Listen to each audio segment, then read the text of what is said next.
जुल्फ़िकार अली भुट्टो शायद वाहिद हुक्मरान हैं जिन्हें कत्ल की साजिश तैयार करने पर सजा दी गई।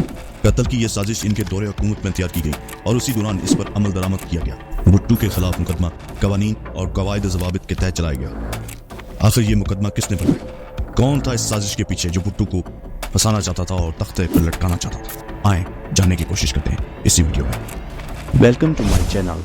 मिस्टर जुल्फ़िकार अली भुट्टो एक ऐसी साजिश का शिकार हुए जिसकी दो परतें हैं। इनके खिलाफ ये साजिशें इसलिए तैयार की गई और इस पर अमल दरामद इसलिए किया गया क्योंकि उन्होंने अपने वतन के इंतहाई आम मफादात पर सौदेबाजी करने से इनकार कर दिया था। अप्रैल 1977 में मिस्टर जुल्फ़िकार अली भुट्टो ने पार्लियामेंट में आगाह कर दिया था कि शिकारी कुत्ते मेरे खून के प्यासे हैं। मिस्टर भुट्टो एक बैन अवी साजिश का निशाना बने जिसका मकसद इनकी मुंतखब हुकूमत को कमजोर और गैर मुस्तहकम करना था। इसकी वजह यह थी कि मिस्टर भुट्टो ने फ्रांस के साथ न्यूक्लियर प्रोसेसिंग प्लांट का जो मुआहदा किया था इसको मंसूख करने या इसमें तब्दीली करने से इनकार कर दिया था। इसी शहर लाहौर में जहां उन्हें सजाए मौत सुनाई गई, एक बड़ी ताकत ने अगस्त 1976 में मिस्टर भुट्टो को मुंतबा किया था कि अगर उन्होंने न्यूक्लियर रीप्रोसेसिंग प्लांट के बारे में अपना मौक़िफ़ तब्दील न किया तो उन्हें एक इबरतनाक मिसाल बना दिया जाएगा। इस बड़ी ताकत का ख्याल था कि अगर पाकिस्तान ने न्यूक्लियर टेक्नोलॉजी हासिल कर ली तो ये टेक्नोलॉजी मुस्लिम ममालिक को मुंतकिल कर दी जाएगी जिनके साथ मिस्टर भुट्टो ने इंतहाई कुर्बतें ताल्लुकात कायम कर लिए थे। अगर अरबों को न्यूक्लियाई टेक्नोलॉजी हासिल होगी तो फिर तेल के ज़खायर जिन पर तमाम मगरबी तहजीब का इन्हिसार है इस कदर महफूज हो जाएंगे कि मुस्तकबिल में तेल पर पाबंदी लगने की सूरत में ये तमाम ज़खायर मगरब के तसल्लुत से निकल जाएंगे। मगरब की रसाई इन तक नहीं हो सकेगी। इस बड़ी ताकत को इसका शिद्दत से एहसास था कि तरक्की याफ्ता मगरब की तहजीब को पसमानदा मुस्लिम कुव्वतों की सवाबदी पर नहीं छोड़ा जा सकता। अगरचे रीप्रोसेसिंग प्लांट के इस मुआहदे में कास्ट आयरन तहफ़्फ़ुज़ात शामिल थे ताकि पुरअमन मकासद के लिए हासिल किए गए प्लांट को न्यूक्लियर हथियारों की तैयारी के लिए इस्तेमाल न किया जा सके। इसके बावजूद ये बड़ी ताकत पाकिस्तान के लिए रीप्रोसेसिंग प्लांट के हसूल को बहुत बड़ा खतरा समझती थी। इसीलिए ऐसे शख्स की हुकूमत को गैर मुस्तहकम करने का फैसला किया गया जिसकी पाकिस्तान, इस्लामी दुनिया और तीसरी दुनिया के लिए खिदमात को आलमी सतह पर सराहा गया था और इन खिदमात को आलमी सतह पर काबिल एहतराम जाना गया था।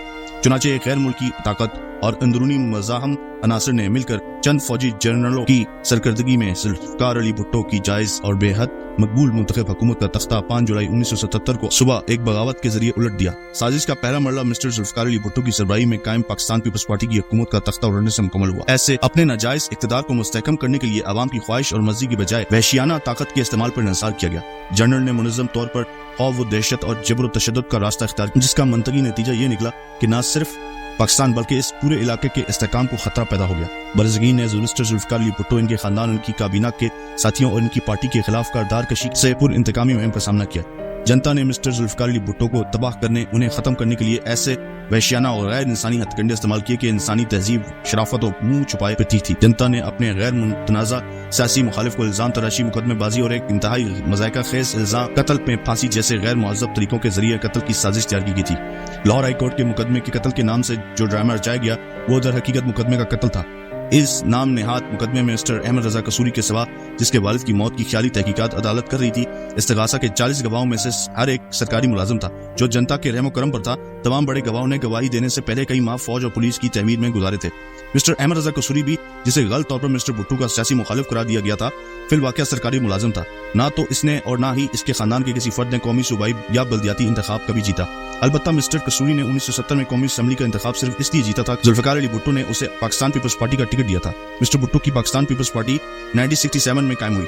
पार्टी के क़याम के वक्त उस वक्त के सदर जनरल याह्या खान के एजेंट पार्टी में घुस आए। दिसंबर 1971 में जब पाकिस्तान पीपल्स पार्टी ने इक़्तिदार संभाला तो जाहिर हो गया कि मिस्टर कसूरी इंटेलिजेंस एजेंसियों के तनख्वाहदार थे और इन एजेंसियों के अहकाम पर काम करते थे। जैसे वो जनरल याह्या की फौजी हुकूमत के साथ माली फायदे के हासिल करने के लिए ताउन करते रहे, इसी तरह वो जनरल ज़ियाउल हक की फौजी हुकूमत के साथ भी ताउन कर रहे हैं।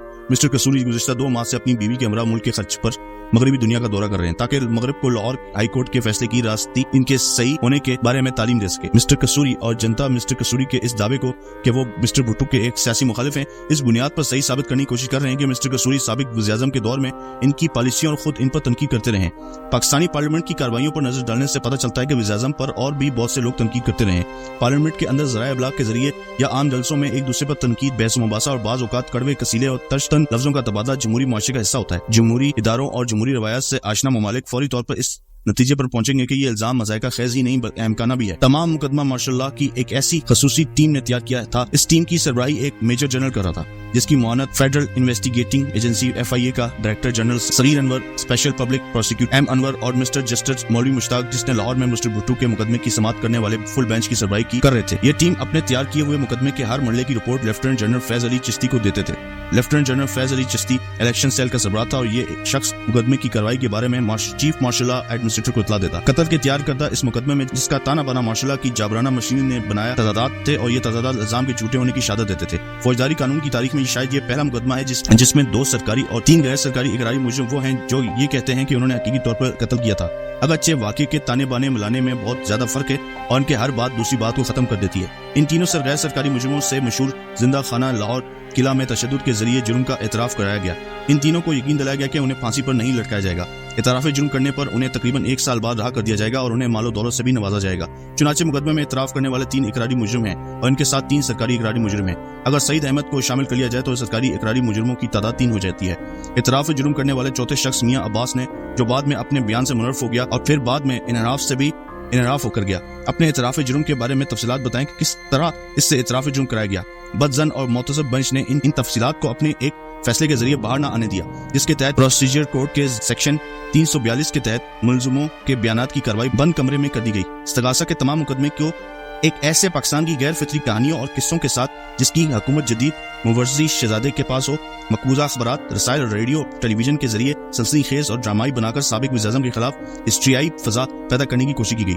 जो ही दफा की कार्रवाई का वक्त आया, सिर्फ मियां अब्बास ने दफा किया। मिस्टर भुट्टो ने अदालत की बदजनी और तासुब के खिलाफ एहतजाजन दफाई कार्रवाई का बाइकआउट कर दिया तो अदालत को डार्क रूम में तब्दील कर दिया गया। कार्रवाई बंद कमरे में शुरू कर दी गई। अदालत ने बंद कमरे की कार्रवाई का भी खुद ही मज़ायका यूं उड़ाया कि 3 अबकारी मुलजिमों के कतई झूठ को ज़राए इब्लाग के जरिए खूब उछाला, जबकि साबिक वज़ीर-ए-आज़म के बयानात को ज़राए इब्लाग के जरिए मश्तहर करने पर पाबंदी लगा दी। बेंच ने उन्हें इनके अपने बयानात की नकूल तक मुहैया करने से इनकार कर दिया। हर निज़ाम कानून कत्ल के मुलव्वस मुलजिम के इसके हक को तस्लीम करता है कि इस पर आम अदालत में मुकदमा चलाया जाए। इस्लामी असूल कानून और आम कानूनी रवायत में जिन पर पाकिस्तान के निज़ाम कानून की बुनियाद रखी गई है, आम अदालत में मुकदमा चलाने का तस्वर मौजूद है। अमरीकी आइन की 6ठी तरमीम के तहत भी आम अदालत में खुली अदालत में मुकदमा चलाने की शक इंसाफ का गैर मुतबादल हिस्सा है। खुली अदालत में मुकदमे की कार्रवाई तमाम निज़ाम हाई कानून का बुनियादी सतून हुआ करती है, इसलिए नहीं कि मुलजिम को खामखा तशहीर का मौका मिले, जैसा कि सुप्रीम कोर्ट के चीफ जस्टिस ने खुलेपन के साथ कहा। बहरहाल कहा तो है, बल्कि इसलिए कि इस तरह खुली अदालत में जज बेइंसाफी नहीं करते। लेकिन लाहौर हाई कोर्ट ने इस वाजिबुल एहतराम असूल की, जो तमाम महज़ब निज़ाम हाई कानून का हिस्सा है, बड़ी बेहयाई, ढटाई और बेशर्मी के साथ धज्जियां उड़ा दी। इसका मकसद ये था कि बंद कमरे की कार्रवाई के दौरान अदालत एक मासूम और बेगुनाह शख्स को अवाम के महबूब रहनुमा को मौत की सजा देकर कत्ल कर सके। लाहौर हाई कोर्ट के बेंच की मुनाफकत तो ये याद करके ही वाशकाफ हो जाती है कि इसने बैनअक़वामी सतह पर यह कहा कि मुकदमा दिन की पूरी रोशनी में चलाया जाएगा, लेकिन बेंच ने उसे बंद अदालत में मुंतकिल कर दिया। मिस्टर जस्टिस मौलवी मुश्ताक ने, जिससे मुकदमे की कार्रवाई के दौरान चीफ जस्टिस के ओहदे पर तरक्की दी गई थी और जिनकी जगह दोबारा मिस्टर भुट्टो ने किसी और को तरक्की दे दी थी, साबिक वज़ीर-ए-आज़म के खिलाफ फैसला देने वाले बेंच में अपनी मर्जी के अपनी पसंद के जज रखे थे। इसने बेंच में वो 2 जज नहीं शामिल किए जिन्होंने रजा कसूरी की निजी शिकायत के मुकदमे में मिस्टर भुट्टो को जमानत पर रहा कर दिया था। डिवीजनल बेंच के 2 जजों ने जब मिस्टर भुट्टो को इंसाफ देने का यकीन दिलाया तो इस शिकायत को सरकारी मुकदमे की शक्ल दे दी गई। इस मुकदमे की फौरी कार्रवाई हाई कोर्ट की सतह पर करने और सेशन कोर्ट की सतह पर इसे न चलाने से साफ वाज़िया हो जाता है कि जनता और लाहौर हाई कोर्ट के बेंच ने मिस्टर भुट्टो को इनकी पहली अपील के हक में से महरूम कर दिया। ये वो पहला इनहराफ था जो कानून कार्रवाई के दौरान असूल कानून से किया गया। इसके बाद मुतअद्दिद बार असूल कानून से इनहराफ किया गया। मुकदमे की कार्रवाई के दौरान जजों ने जो इंतकामी और मरीजाना रवैया अख्तियार किया, वो इंसाफ का तमस्करा उड़ाने की इंतहाई मकरूह दास्तान है। उसे साबिक गवर्नर और साबिक वज़ीर-ए-आला पंजाब मिस्टर गुलाम मुस्तफा खर ने हाल ही में लंदन में खूब बयान किया है। उन्होंने कहा कि 1975 में मौलवी मुश्ताक ने मिस्टर खर को बताया था कि भुट्टो से निजात हासिल करने का एक ही तरीका है कि इसके सर में गोली मार दी जाए। ये वही आदमी है जिसने साबिक वज़ीर-ए-आज़म के खिलाफ मुकदमे का फैसला सुनाने वाले बेंच में शामिल होने के लिए दबाव डाला और आखिरकार साबिक वज़ीर-ए-आज़म को मौत की सजा सुनाई। आई होप आपको ये आज की वीडियो मेरी अच्छी लगी होगी। ये मैंने सारी डिटेल जो है अफवाह और हकीकत जो जुल्फ़िकार अली भुट्टो ने जेल से लिखी थी, उसका पहला चैप्टर था जो मैंने आपके सामने पेश किया। आई होप कोई आपको पसंद आया होगा और आपको मुझे अपनी राय से आगाह करें कि आप क्या सोचते हैं इस बारे में। काइंडली मेरे चैनल को सब्सक्राइब करें, लाइक करें, शेयर करें और बेल आइकन पर जरूर क्लिक करें ताकि नई आने वाली वीडियोस का नोटिफिकेशन आपको बर वक्त मिल सके। नेक्स्ट वीडियो तक के लिए अल्लाह ने के बानी।